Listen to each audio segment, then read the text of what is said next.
Hello, and welcome to Pensions in a Pod, a podcast series by Evershed Sutherland that keeps you informed on topical issues within the pensions and benefits world.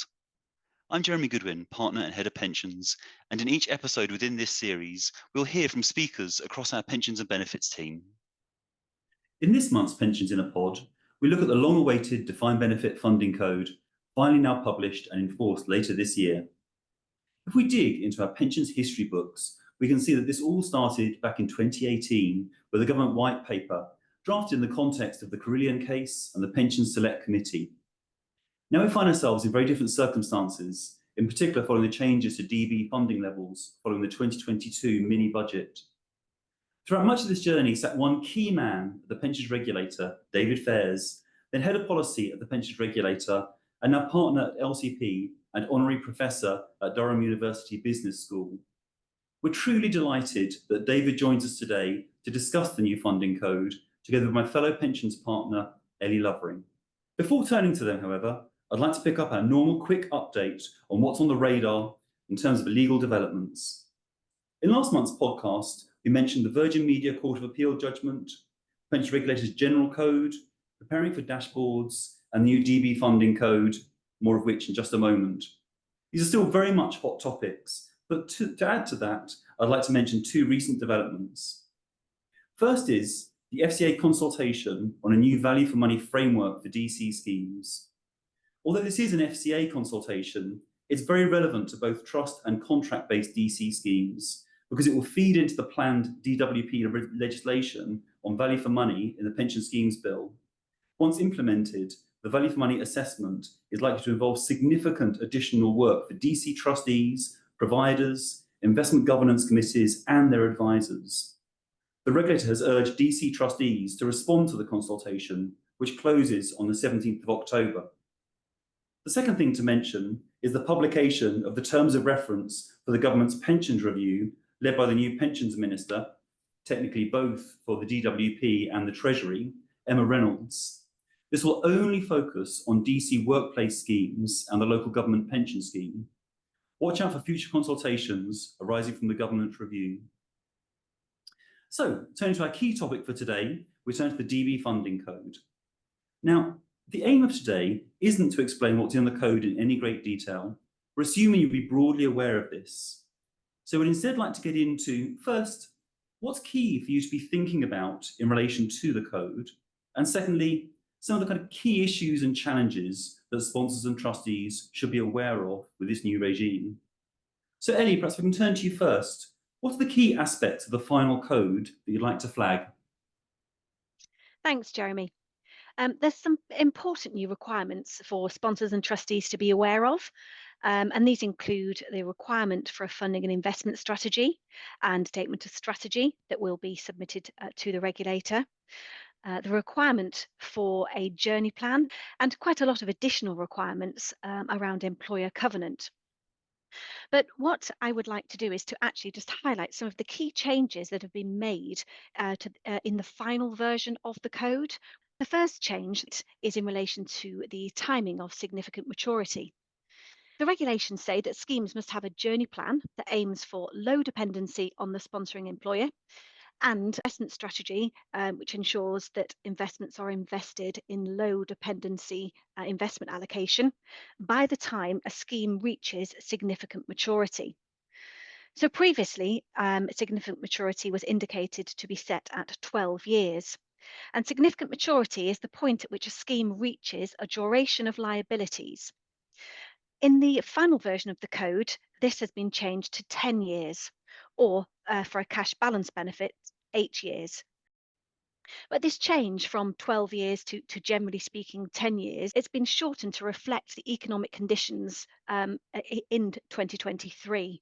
And in theory, this means that schemes have more time to reach that low dependency on the employer and that position where they are invested in low dependency investment allocation. The next area I wanted to highlight was in relation to open schemes. So the funding code now recognises the unique characteristics of open schemes.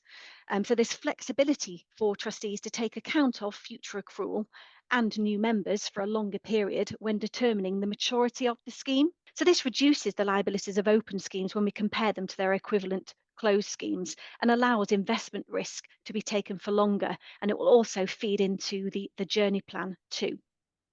The third area, and which was clarified in the final version of the code, is in relation to the low dependency investment allocation. The funding code says that the low dependency investment allocation is an investment strategy under which the value of the assets relative to the liabilities is highly resilient to short-term adverse changes. So investments also have to have sufficient liquidity to meet expected cash flow requirements and make an allowance for unexpected cash flow needs. But prior to the final version of the code, there was some uncertainty as to precisely how this would apply. It's now clear that the low dependency investment allocation does not apply to any surplus.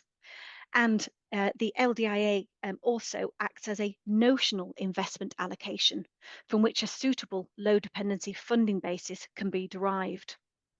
So the element of confusion here has been removed now, and we've clarified that the trustees can potentially deviate from the low dependency investment allocation in their actual investments, where the circumstances of the scheme or the employer require that, although generally you would still expect them to be the same.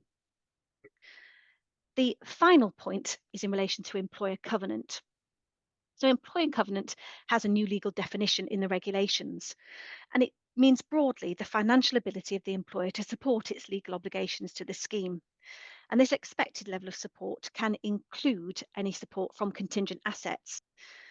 The trustees are expected to assess the employer covenant and to document that assessment, but it is clear that this can be done in a way that is proportionate to the circumstances of the scheme and the circumstances of the employer. It will often involve a third-party provider, but it is clear that this is not mandatory.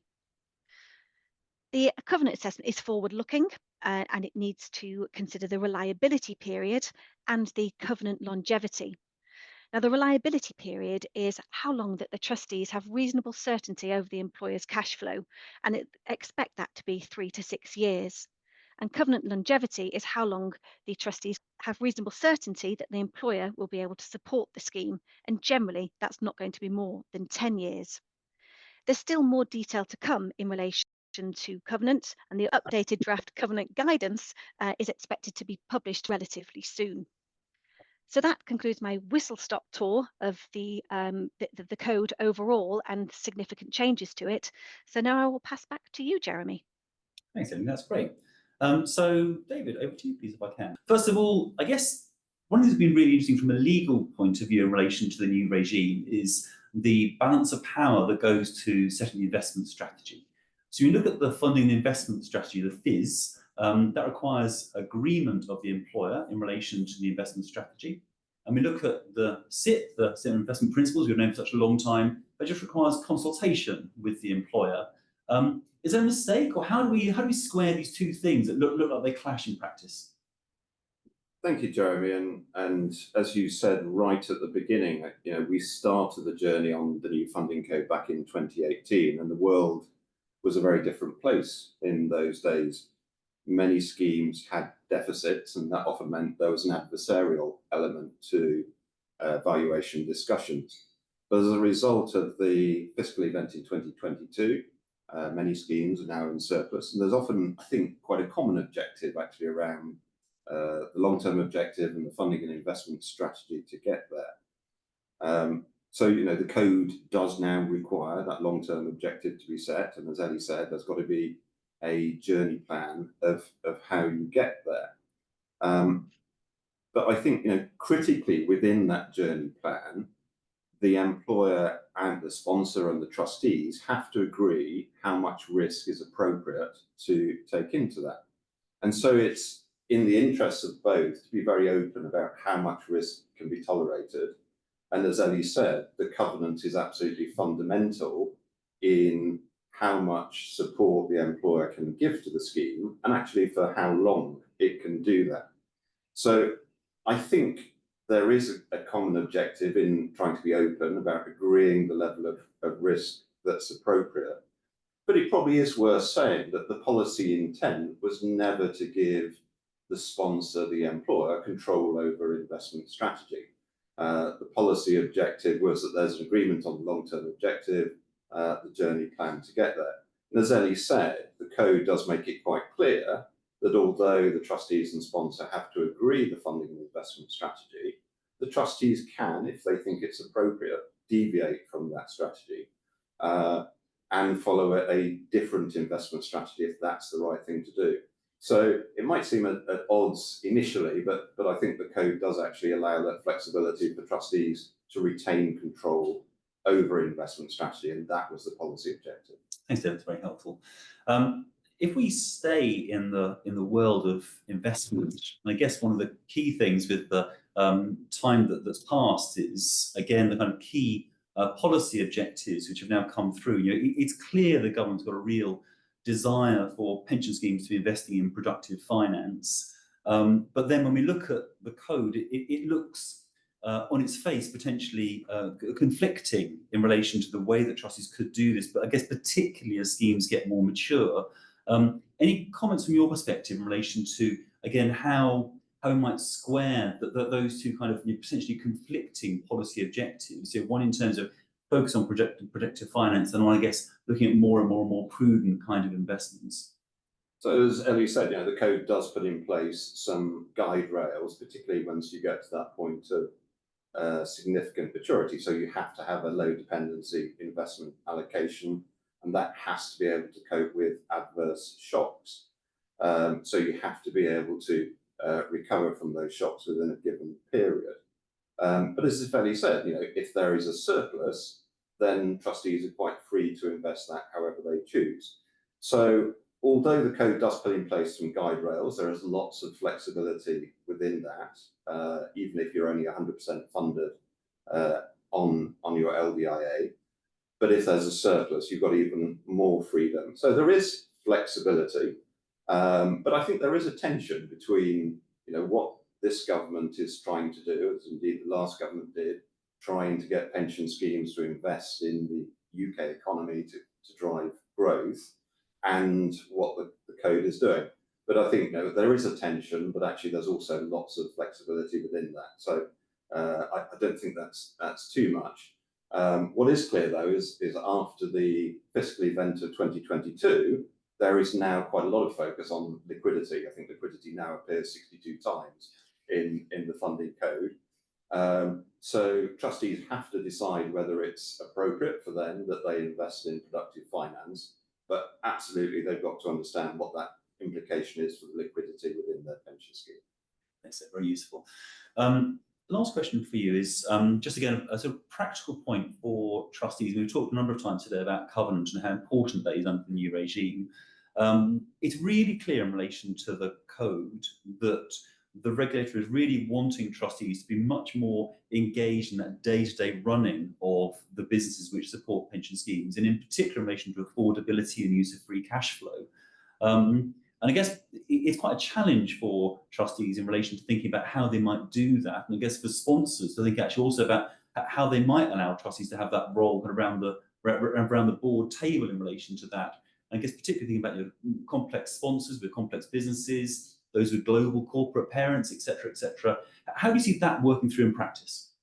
Yeah, I think it's interesting you make that comment, because I think the Pensions Regulator would probably see this not as a significant shift to the position that they hold under the existing code. So whether sponsors are making acquisitions, making disposals, doing a financial restructuring, raising finance or whatever, I think TPR's expectation is that the sponsor should think about the implications for the pension scheme, think about the implications for the members of that scheme. And of course, as you're aware, the Pension Schemes Act raised the bar in terms of penalties for sponsors, or indeed anyone who willfully puts members' benefits at risk. So I think the expectation is that whatever you're doing as a sponsor, you should think about the implications for the pension scheme. If there are a range of options, you should do some analysis, and whatever option you choose to do at the end of the day, then you should set out the reasons that you do that. So in terms of options analysis and your final decision, I think you need to document that quite clearly, so that if you then subsequently get challenged from the regulator, you've got evidence of the thought process that you have gone through. So it's sort of interesting that you do that. I think, this is being more explicit around the regulator's expectations, but I don't see it as actually a shift in terms of the reality of how they view sponsors' interactions with the scheme. That's good to hear. Thank you, David. Okay, mindful of time, so I think probably just one last final short comment, if we may. So first of all, perhaps Ellie, coming back to you, please, in terms of one last final comment in relation to the funding code and your thoughts on it, please. I think for me, it would be the fact that although we are still waiting for some final pieces of the jigsaw in form of guidance from the regulator, there are some actions that can be taken now. So the next triennial valuations are likely to take longer because there's more documents to submit, more information to gather. So I think speak to your advisors, put in place an action plan now with key dates and milestones, organise training for the employer and the trustees, and consider what information that you're going to need in order to be able to put together your statement of strategy and assess the employer covenant in accordance with the new requirements. Thanks, Ellie. That's great. And David, one last thing from you, please. Yeah, I think, the code essentially is asking all schemes to carry out proper risk management, set a long-term objective, set out a journey plan, understand what happens if you get blown off your journey plan and how you're going to get back on track. So I think that's all sensible risk management. The word proportionate now appears quite a lot in the code, but I do think there is a challenge that actually, with schemes now being in a much better funding position, we need to see from the regulator a proportionate information demand on schemes. We don't want to see this as an excessive burden. It should all be about trustees and sponsors doing proper risk management. Thank you, David. Thank you, Ellie. That's it for this month. So please do look out for the next Pensions in a Pod, which will be with you in October. Thank you for listening to the latest episode in the Pensions in a Pod series. Stay tuned for our next edition, where we will provide more perspectives into the world of pensions and benefits.